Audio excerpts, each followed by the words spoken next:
Hi guys, it's your girl Essy and welcome to another video on my channel. Today I'm going to be talking to you guys about my fast fashion free journey and how you guys can go fast fashion free too. So first of all, let me start out by explaining what fast fashion free means. I feel like at the moment there's been a huge spotlight being shone on sustainability and the fast fashion industry and how bad and destructive it is to the planet as a whole and to people as a whole.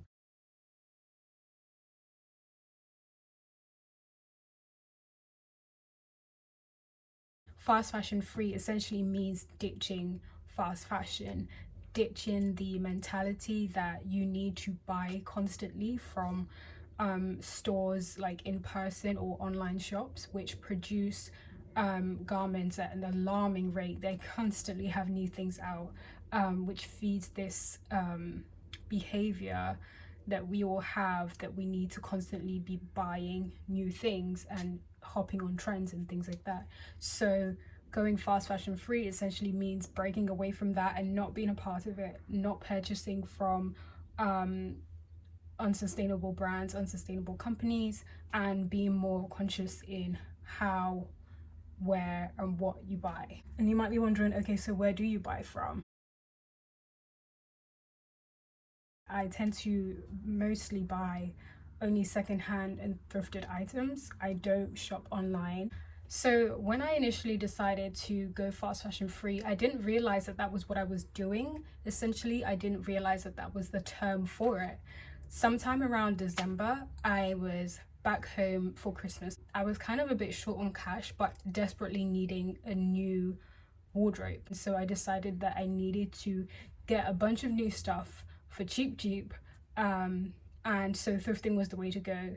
Bearing in mind I've always thrifted and I love thrifting, so I kind of fell into shopping more sustainably, and I already wrote a blog post about it, and you can actually see what I bought. I think I took about £30 of the thrift store, picked up a bunch of items, and then wrote a blog post about it. So if you wanted to see what I picked up, you can go check that out. I'll leave that in the description below.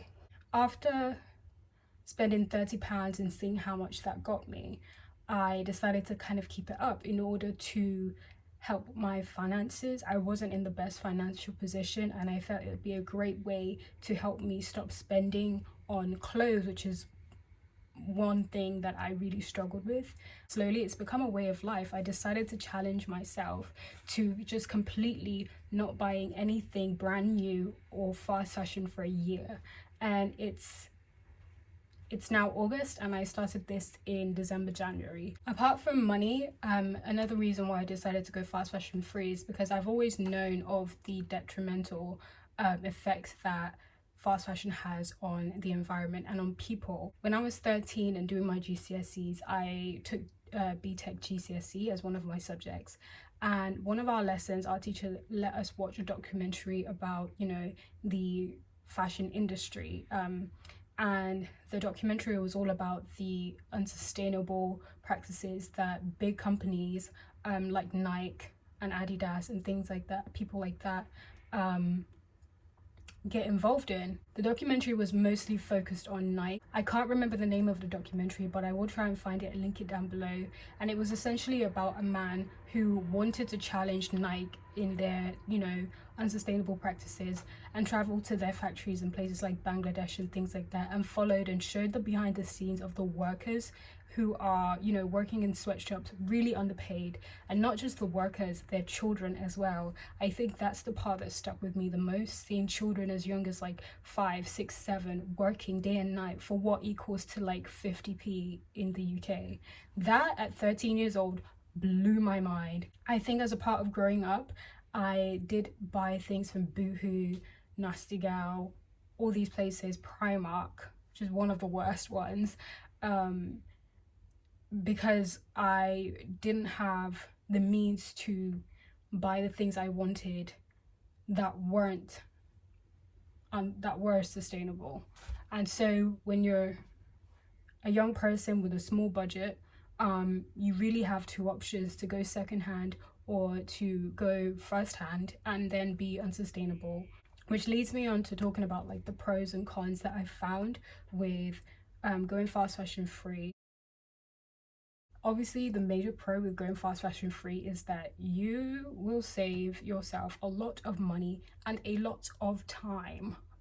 I can't tell you how much I've saved in terms of money, but also in terms of time, because one of my favorite pastimes was just looking online at stuff that I wanted but wouldn't really buy. Am I the only one who would like go shopping online and just add stuff to the basket and then exit the tab? Because but another way I've saved time is that I spend less time thinking about what I want next, because I'm not online or, you know, looking through Instagram or looking through social media or looking through Pinterest or whatever it is, looking for things to buy. I'm more focused on what I need to be doing on a day-to-day basis. And I noticed that when I do go shopping online, I already have what I want in mind because I'm not focused on the trends. At the point where I'm now shopping for clothes, I already have an idea of what it is I want. I know specifically the color, I know the shape, I know the cut, I know what I'm looking for.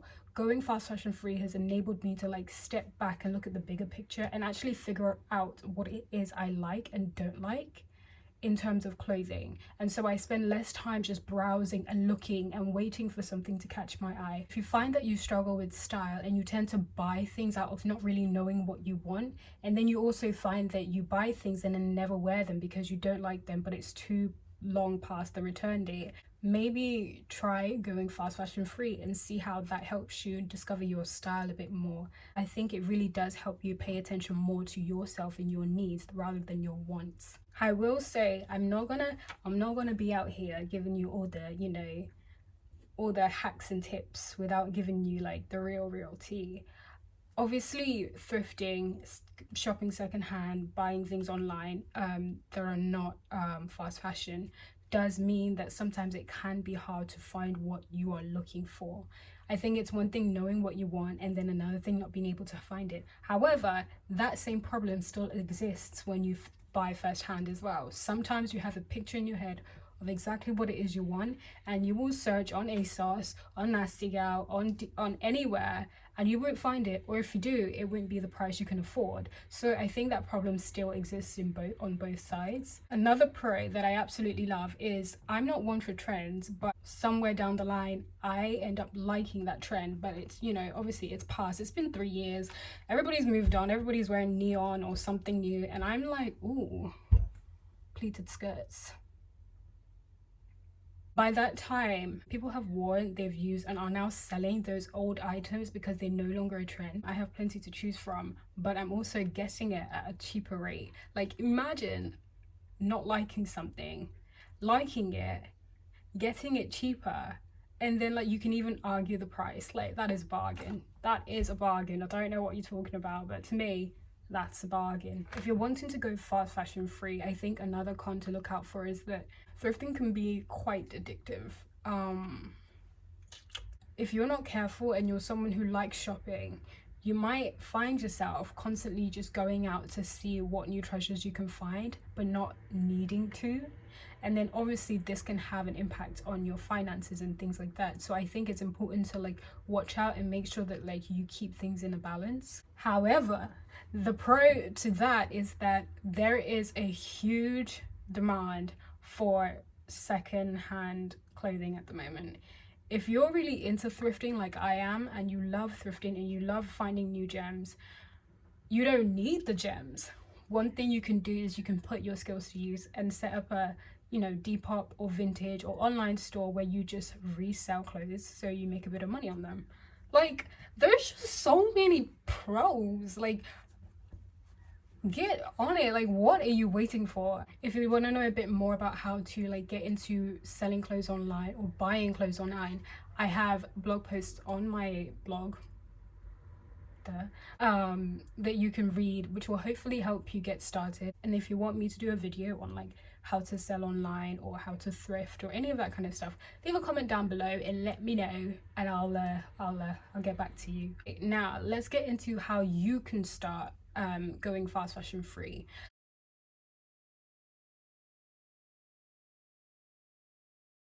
I think there's two ways ultimately. You can like start, or you can just like start, you know what I mean? I think the first and most important thing is understanding the reasons for why you are doing it. Depending on where you are in life and like the main reasons you're going fast fashion free, hopefully it's to reduce the detrimental impact it has on the environment, but you might have other reasons as well. That might affect how you then decide to approach going fast fashion free. For me, it was something I did because I knew the impact, but also because I was trying to secure the bag, save money. And so I made like an instant stop. I just quit and I challenged myself to do it for a year. It might be something that you have to introduce gradually. You might decide you only want to try it for a month, 3 months, 6 months, and then see how it goes. It's up to you, but ultimately the goal is to become completely fast fashion free and maintain it as a lifestyle and as a choice. If you want to know more about why fast fashion is so bad and why you should really consider quitting, I'll link down some documentaries and some resources that you can check out.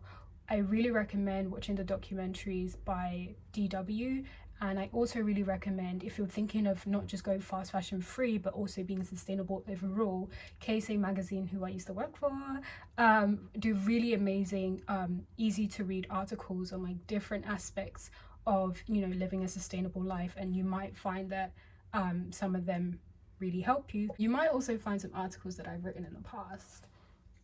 Okay, so now I'm gonna get into some tips and tricks. For me personally, my approach to going fast fashion free is that anything and everything I decide that I need to buy, I first look for it secondhand. I will look on Facebook Marketplace, for instance, if it's a piece of furniture, or I will look in a thrift store that sells furniture. I always start out by looking on Depop, looking on Vinted, looking on eBay, and seeing if I can find what it is I'm looking for online. This is a personal preference because it's easier for me to shop online than it is in person, because I can see everything from different people all at once. The next step is thrifting in person. If I can, I will go to thrift stores. Obviously, the con with that is that you don't always find what you're looking for when you're looking for it. So it's important to sometimes just keep an eye out for things. The next step for me is to look online for the item I want by brands who are making them sustainably. In the future, I'd really love to come up with like a directory of just sustainable brands and businesses to make it easier for both myself and for anybody else who's interested in being fast fashion free. So it's easier for you guys to find what you're looking for, but from a sustainable business, especially sustainable Black owned businesses. The other two ways I'd like to chip in that are like sustainable and fast fashion free is by upcycling, DIYing, or making your own clothes. If you're gifted and you know how to do it, first of all, hit me up. Second of all, use that to your advantage. And the last thing I'd say is a thing you could try is swapping clothes. However, it's Corona time, and I don't know how, you know, safe that might be, but it's, if you have family and friends that, you know, are close to you and you feel okay swapping clothes, it might be worth, you know, asking to do a clothes swap, and then that way you have new clothes for free. That is all for now. I've told you guys how I got started, why you should too, and how you can do it. If you guys want to see some of the things I've bought sustainably or secondhand over the last 8 months, then comment down below as well and let me know, because I'd really love to do like a lookbook video where I just show you guys how I style them, where I bought them from, how much, and then that way you have a more realistic idea of what it's like shopping secondhand or buying sustainably. So yeah, thank you guys for watching my video. I hope you like it, and I'll see you guys in the next one. Bye.